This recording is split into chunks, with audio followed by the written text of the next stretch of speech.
Somebody called me Thikwa. I'm a Rasgulla and being a Rasgulla, আমি চিনি গো চিনি তোমারে ও গো বিদেশিনী, তুমি থাকো সিন্ধু পারে ও গো বিদেশিনী, ও গো বিদেশিনী।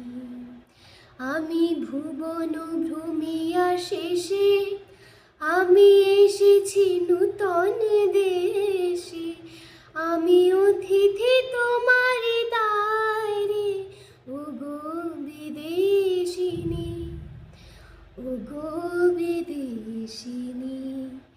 আমি চিনি গো চিনি তোমারে ও গো বিদেশিনী, তুমি থাকো সিন্ধু পারে ও গো বিদেশিনী, ও গো বিদেশিনী।